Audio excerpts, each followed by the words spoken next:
Welcome to Emotions and Stories. Every family has its own struggles and its own issues. Sometimes the strains of life can break a family, but just sometimes the bonds are strong enough to hold everything together. Let's begin our today's story, Threads That Hold Us. Sharma household was always full of noise. Sometimes laughter, sometimes silence, loud enough to echo. But the one constant was Arjun.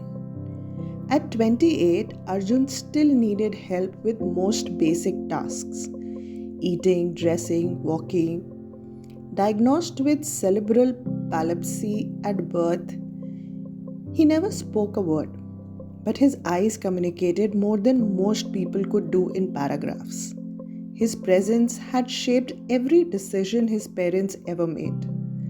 And now, unknowingly, he was shaping his younger brother Rohan's marriage too. Rohan, at 26, had grown up in the shadow of compassion. From the time he could remember, his needs came second. He never complained, not even when school trips were cancelled last minute or when his parents missed his annual day because Arjun had a seizure. He understood. He had to. 2 years ago, Rohan married Ananya. Full of life, laughter, and dreams of a future painted with weekend getaways, late night movies, and the smell of burnt popcorn. She was warm, patient, and kind. But she was not prepared for the reality of life with Arjun. Ananya had moved in with an open heart. She had tried, helped feed Arjun, took him for walks in the garden, even learned the signs he used to communicate. But the emotional weight of constant care, the lack of space for their own life had begun to strain her. It was a Sunday afternoon when the cracks finally showed. Rohan walked into the kitchen to find Ananya staring blankly at the sink, water running, hands unmoving. He touched her shoulder gently. "Hey, you okay?" Tears welled in her eyes before she could stop them. "Rohan, I'm tired." "I know. It's been a long week." "No," she turned, wiping her face. "Not tired like that. I'm tired of feeling like a guest in our own marriage." Rohan froze. She continued, "I love your family. I love Arjun. But this isn't what I imagined. Every dinner conversation is about him. Every outing revolves around whether he can come. We don't talk about us anymore." He took a deep breath, guilt clouding his features. I didn't realize." "Of course you didn't," she said gently. "You've lived this way your whole life. But I haven't. And I am struggling." That night, Rohan sat beside his mother in the living room.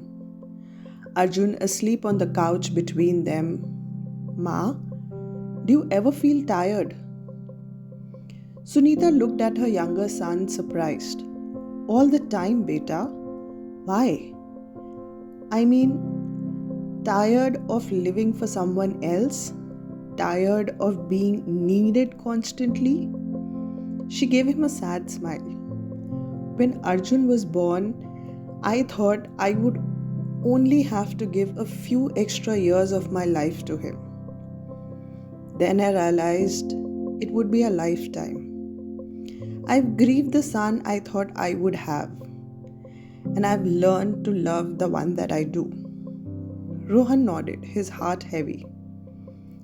His father Dev joined them with his evening cup of tea.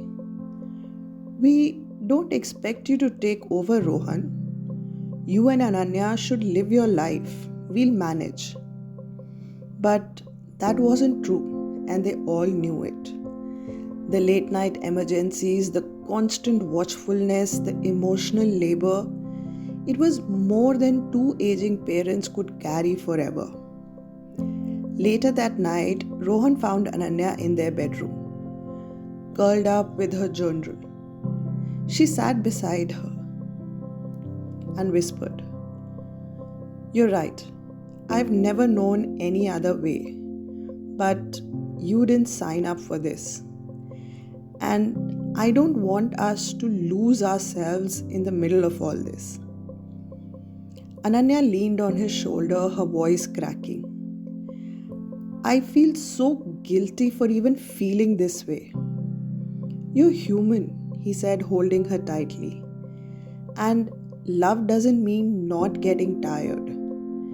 It just means not walking away when you are." In the weeks that followed, they made changes. They hired professional help, someone who could assist during the day so Sunita could rest and Ananya didn't feel solely responsible. They set boundaries. Saturday evenings were just for Rohan and Ananya. No exceptions. They started attending a support group for caregivers, something he never thought he needed until he went. And slowly, the heaviness lifted. One day, Arjun had a seizure while the helper was away. Ananya rushed in, supported his head, and waited till it passed. Gently humming a tune, she cradled him. Rohan found her like that, calm, centered, and present. Not because she had to be, but because she chose to be. That night, Ananya placed a gentle kiss on Arjun's forehead as she helped him into bed. "You've changed me," she whispered. "You've shown me that love isn't always poetic. It's patient, chaotic, sometimes heartbreaking, but always real." Rohan watched her, eyes glistening. Their life wasn't easy. It probably never would be. But in that house where every corner had once echoed with silent sacrifices, there was now room for something else too.